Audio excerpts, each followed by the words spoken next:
Hello friends, welcome to drama reviews. आप बिलॉट summer episode 12। Last episode में हमने देखा कि चोइंग के इमोशनल होने पर युनसू से किस कर देती है। अब आगे एपिसोड की स्टार्टिंग में पुरानी डॉक्यूमेंट्री के कुछ क्लिप दिखाए जाते हैं और वो दोनों का 10 साल के बाद क्या नेचर है वो बताया जाता है। 10 साल पहले चोइंग युनसू के बारे में कहता था कि वो सिर्फ लोगों को एग्जॉस्ट करती है, वो सुबह जल्दी उठती है तो जल्दी ही थक जाएगी। युनसू चोइंग के बारे में कहती है कि ये जब बड़ा होगा तो क्या करेगा, जब हम मर जाएंगे तब हम जितना चाहे सो सकते हैं, ये बस सारा दिन सोता रहता है, ये अपनी पूरी लाइफ में लेजी रहेगा। जब सोई से पूछा जाता है कि क्या लोग उन्हें फिर से प्यार करेंगे, वो कहती है कि मैंने पहले बहुत एंजॉय किया था उन दोनों को देखकर, उसमें दोनों इमेच्योर लग रहे थे, वो दोनों ही एक दूसरे को परेशान करते रहते थे। युनसू भी जब वो पढ़ रहा होता था तो पीछे से बुक गिरा देती थी, फिर वहाँ से भाग जाती थी। उन्होंने कहता है कि वो दोनों एक साथ बड़े हुए हैं। फिर दिखाया जाता है कि युनसू कभी भी चोयंग को लेट नहीं होने देती थी,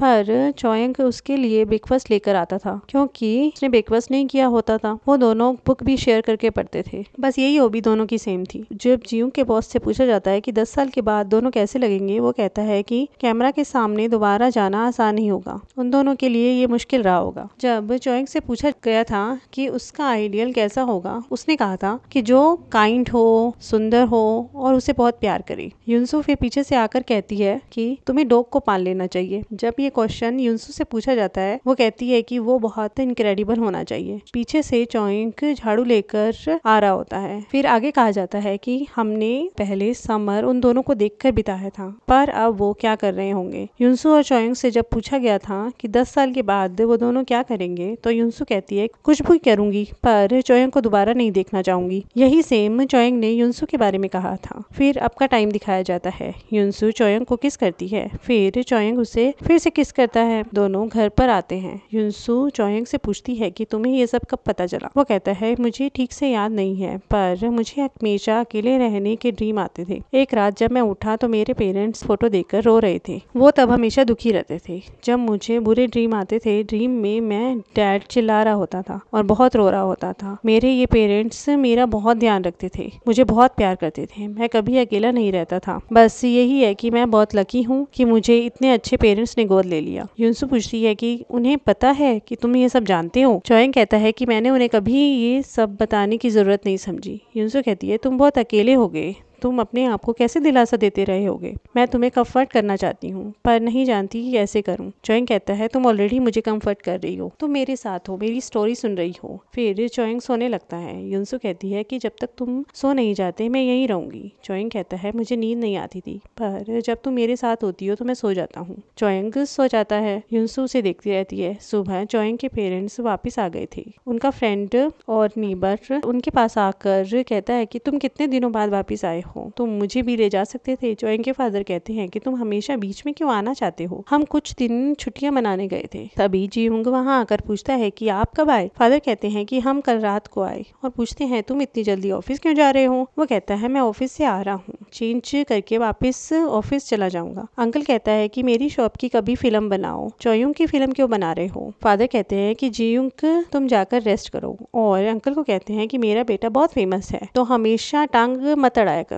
जियोंग हंसता रहता है। जियोंग उन्हें नेक्स्ट टाइम फिल्म का कहकर वहां से चला जाता है। अंकल जियोंग की तारीफ करते हैं। जियोंग घर जाता है, फिर तैयार होकर वापस जाने लगता है, पर उससे घर खाली लगता है। युनसू दादी के साथ ब्रेकफास्ट कर रही होती है और बार बार फोन को देख रही होती है। दादी कहती है कि किसी के फोन का वेट कर रही हो, वो मना करती है। फिर जब बर्तन करती है तब भी फोन की रिंग बजते ही आ जाती है। दादी कहती है मेरा मैसेज आया है। ऑफिस के लिए निकलते वक्त वो कहती है कि मैं ही उसे पहले फोन कर देती हूँ। फिर सोचती है कि वो सो रहा होगा, पर फिर फोन कर देती है। जैसे ही घर के बाहर निकलती है, टडा, सामने चोइंग खड़ा होता है। उसे देखकर वो खुश हो जाती है। वो उससे पूछती है कि तुम यहाँ क्या कर रहे हो, तुम कब आए, कॉल करना चाहिए था। चोइंग कहता है कि मैं काम करके सीधा यहाँ आ गया, तुम इसी टाइम पर ऑफिस जाती हो। युनसू कहती है तुम मुझे बता देते कि तुम यहाँ हो तो मैं जल्दी बाहर आ जाती। फिर उससे पूछती है कि तुम सोए नहीं। वो कहता है कि मुझे नींद नहीं आ रही थी। युनसू उससे सारी रात जागने के लिए मना करती है, डांटने लगती है और कहती है कि तुमने जुजुबा टी पी अभी तुम्हें सोने का ट्राई करना चाहिए। अगर तुम बाहर निकलोगे तो सोओगे कब? तुम नींद की दवाई फिर से लेना शुरू कर दोगे, वो तुम्हारी सेहत के लिए अच्छी नहीं होगी। चोयंग पूछता है कि तुम्हारी बातें हो गई सब? युनसू कहती है तुम्हें घर पर जाकर सोना चाहिए। चोयंग कहता है मुझे यही होना चाहिए। फिर युनसू स्माइल करती है। फिर चोयंग उसे चलने के लिए कहता है। वो उसे ऑफिस तक छोड़कर आना चाहता था, पर युनसू मना करती है। उसे घर जाके सोने के लिए कहती है, पर चोयंग नहीं मानता। चोयंग कहता है मैं तुम्हें बस स्टॉप तक छोड़ देता हूँ। वो मान जाती है। चोयंग आगे कहता है कि मैं जब भी मिलता हूँ तो मुझे सुनाती रहती हो। वो कहती है कि मैं तुम्हारे लिए परेशान होती हूँ, इसलिए सुनाती हूँ। तुम कब बड़े होगे? फिर चोयंग उसे पकड़ लेता है और कहता है युनसू तुम कब बड़ी होगी? क्या तुम आज ऑफ नहीं ले सकती? वो मना करती है और चली जाती है। जाते टाइम उसे कहती है घर जाओ और सो जाओ, मुझे फॉलो मत करना। फिर पूछती है हम फिर से डेट कर रहे हैं क्या? वो कहता है तो कब से हम क्या कर रहे थे? फिर वो श्योर होना चाहती थी। वो कहता है कितना ऑब्वियस है ना ये बात। और युनसू वहाँ से चली जाती है। जाते वक्त दोनों एक दूसरे की तारीफ कर रहे होते हैं। चोयंग अपने रेस्टोरेंट पे जाता है और उसकी माँ उसे खाना देती है। उसकी माँ हैरान होती है कि वो सुबह सुबह आकर खाना खा रहा है। वो अपनी मॉम से ट्रिप का पूछता है। उसकी माँ उसे वहाँ की फोटोज दिखाती है। चोयंग कहता है अब आप काम मत करो, अपनी बेटी के क्रेडिट कार्ड पर आराम करो। मॉम बहुत खुश हो जाती है। तभी फादर आ जाते हैं। चोयंग मॉम को कहता है कि नेक्स्ट टाइम आप मुझे भी ले जाना। फादर कहते हैं तुम्हारी डॉक्यूमेंट्री हो गई तो वापस रेस्टोरेंट में आ जाओ। मॉम कहती है कि उसने मुझे काम छोड़कर घर पर रहने के लिए कहा है। फादर चोयंग से अपने लिए पूछते हैं। वो कहता है आप अपनी लाइफ खुद बनाओ। फिर वहाँ से जाने लगता है। इंटर्न बॉस के पास आता है। बॉस पूछता है कि डॉक्यूमेंट्री के दौरान क्या हुआ? इंटर्न कहता है कि हमने लास्ट में दोनों का इंटरव्यू लिया, पर दोनों एक दूसरे की तरफ नहीं दिख रहे थे। बॉस कहता है उनके बारे में नहीं, जियोंग और चोयरन के बारे में। इंटर्न कहता है कि वो दोनों बस डॉक्यूमेंट्री शूट कर रहे थे, उन दोनों के बीच में कुछ नहीं चल रहा, वो दोनों अच्छे कलीग हैं, आप ये सब मत पूछा करो। ये सब चोयरन सुन रही होती है। वो इंटर्न को बहुत सारा काम देकर चली जाती है। लास्ट शूट में वो दोनों को इंटरव्यू लेते दिखाई जाते हैं। दोनों एक दूसरे को अलग तरीके से देख रहे थे। युनसू लास्ट क्वेश्चन पूछती है। चोयरन कहती है कि आप दोनों नेक्स्ट 10 ईयर्स में खुद को कहाँ देखोगे? वो दोनों एक दूसरे की तरफ देखते हैं, स्माइल करते हैं, पर कुछ नहीं कहते। जियोंग एडिटिंग रूम में ये सब देख रहा होता है। चोयरन उसे वहाँ से घर जाने के लिए कहती है। उसको फीवर होता है। वो कहती है कि आप यहाँ फेंट हो जाओगे। जियोंग कहता है फेंट होना घर जाने से अच्छा है। जियोंग आगे कहता है कि जब मैं थक जाऊंगा तो घर चला जाऊंगा। वो जबरदस्ती उसे घर भेज देती है रेस्ट करने के लिए और बॉस को कहती है इन्हें फीवर है, घर जाने के लिए बोलो। वो भी उसे घर जाने के लिए कहता है। जियोंग बॉस को कहता है कि वो इतना ओवर रिएक्ट क्यों कर रही है। बॉस कहता है तुम कितने स्लो हो, तुम्हें समझ नहीं आता कि वो ऐसा क्यों कर रही है, और वहाँ से चला जाता है। जियोंग को कुछ समझ नहीं आता। चोयंग जुजुआ टी पी रहा होता है, उसे अच्छी नहीं लगती। वो टी बनाकर लाता है, टी की स्मेल लेता है और जुजुआ टी पी लेता है। उन्होंने कहता है अब इसे क्या हो गया, ये ऐसा क्यों कर रहा है, और उसे इंटरव्यू की कॉपी देता है जो पब्लिश हुई थी और बताता है कि जियोंग को कुछ पेंटिंग चाहिए डॉक्यूमेंट्री के लिए, मैं खुद ले लूं या तुम जियोंग से बात करोगे। और आगे कहता है मैंने शूट के बाद उसे नहीं देखा, मुझे लगता है वो बहुत बिजी होगा, और आज तुम गैलरी देखने जाओगे। चोयंग मना करता है और कहता है कि आज मैं बिजी हूँ। युनसू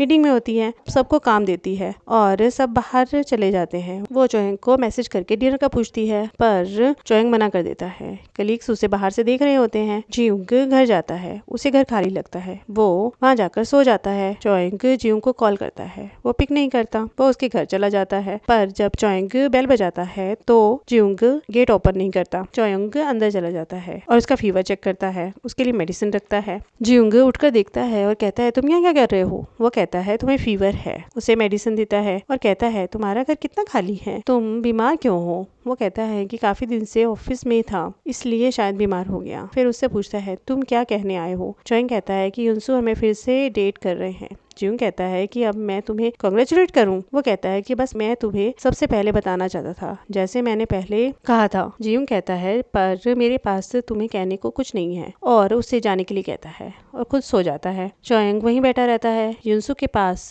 चोयंग का फोन आता है। वो उससे मिलने का पूछती है। वो कहती है कि वो ऑफिस जा रही है, वीकेंड पर मिलने का पूछती है। चोयंग हाँ करता है, पर युनसू का अजीब लग रहा होता है। दादी उसे देखती है। वो दादी के सामने नॉर्मल होने का नाटक करती है और चली जाती है। दादी को बहुत अजीब लगता है। इधर चोयंग का ध्यान भी युनसू की बात पर होता है। वो पानी को अपने शूज पर गिरा देता है। उन्होंने उससे कहता है ये क्या कर रहे हो। वो उसे पानी का पाइप देकर खुद अंदर चला जाता है। युनसू सोई से बात करती है और बताती है कि चोयंग मुझे इस बार एक्साइटेड नहीं लग रहा, मुझे ऐसा लग रहा है मैं उसे फोर्स कर रही हूँ हैंग आउट करने के लिए। सोई उसे समझाती है कि सब ठीक है, अब तुम दोनों टीनेजर नहीं हो, मैच्योर हो गए हो और अपने हार्ट को फॉलो करने के लिए कहती है। सोई दादी के साथ होती है, दादी को बताती है कि वो दोनों साथ हैं, वो दोनों अब फिर से डेट कर रहे हैं। आप उसे पसंद नहीं करती। दादी कहती है अगर वो खुश है तो मैं क्या कर सकती हूँ, उसकी खुशी में मेरी खुशी है। युनसू एक बिल्डिंग देखने जाती है, वहाँ पर क्लाइंट के साथ बात करती है। वो लेडी उसे बताती है कि आप अपने कलीग के साथ देख लो सब। वो कहती है कि वो तो अकेले आई है।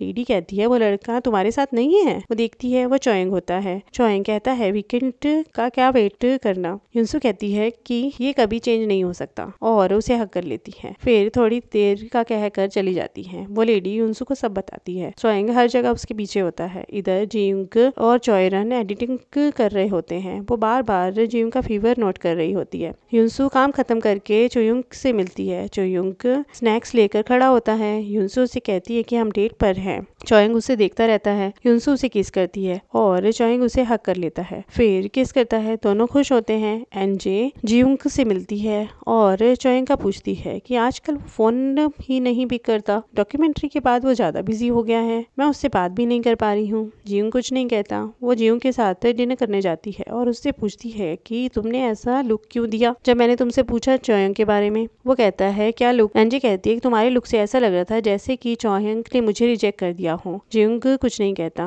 वो आगे कहती है कि युनसू और चोएंग साथ में है ना, मुझे पता है। जियुंग कहता है तुम जानती हो। वो कहती है दोनों की फीलिंग्स सेम है। जियुंग हैरान हो जाता है। वो कहती है कि चोएंग अपनी फीलिंग्स नहीं छिपा सकता। फिर दोनों ड्रिंक करते हैं और डिनर करते हैं। युनसू वापस लौटते टाइम चोएंग से एनजे के बारे में पूछती है। वो कहता है उसने मुझे घर पर इनवाइट किया था पर मैं नहीं गया। क्या ये बात ज्यादा इंपॉर्टेंट है। युनसू कहती है कि पहले ये नहीं थी पर अब है। युनसू घर जाने लगती है। चोएंग उसे मना करता है, फिर उसे हक कर लेता है। दादी अंदर से आवाज देती है तो उसे पकड़कर दीवार के पास ले जाता है। तभी उसे कोई कॉल करता है। वो युनसू को एक जगह चलने के लिए कहता है। एनजे और जियुंग डिनर कर रहे होते हैं। एनजे कहती है कि क्रश करने में कोई प्रॉब्लम नहीं है। पहले मुझे किसी पर क्रश नहीं था पर अब है, मुझे रोज अच्छा फील होता है। वो अजीब बातें करने लगती है। फिर एनजे को गुस्सा आ जाता है। जियुंग उसे देखता रहता है क्योंकि जियुंग को भी सेम फील हो रहा होता है। जियुंग उससे कहता है कि क्रश पहले अच्छा होता है, फिर बहुत बुरा लगता है और फिर सहा नहीं जाता। एनजे पूछती है कि मैं गिव अप कर दूं। वो मना करता है। एनजे पूछती है कि ये सब कब खत्म होगा। जियुंग को कुछ आइडिया नहीं होता। फिर एनजे उसे थैंक यू कहती है उसकी बातें सुनने के लिए। युनसू और चोएंग दोनों एक गैलरी में जाते हैं। चोएंग कहता है कि मैं एक लेट नाइट एग्जीबिशन रखना चाहता हूँ। युनसू कहती है कि लेट नाइट एग्जीबिशन पर कोई नहीं आएगा। वो कहता है कि तभी मेरी रिक्वेस्ट हर बार रिजेक्ट हो जाती है। युनसू कारण पूछती है। वो कहता है मैंने सारी ड्राइंग रात को जागकर बनाई है। वो सोचता है कि जब वो ड्राइंग बनाता था तब युनसू हमेशा उसके साथ होती थी। वो युनसू को हक कर लेता है। उसके बाद दोनों को घर पर किस करते हुए दिखाया जाता है। जियुंग जब अपने घर आता है तो उसे चोएंग की बातें याद आती हैं। उसके कहने पर भी चोएंग नहीं जाता। चोएंग उसके फीवर को ठीक होने का वेट कर रहा होता है। जब जियुंग उठता है तो चोएंग उससे अपने घर में शिफ्ट होने के लिए कहता है, जिससे जियुंग मना कर देता है। चोएंग फिर वहां से चला जाता है और इधर एपिसोड ओवर हो जाता है। Thank you for watching.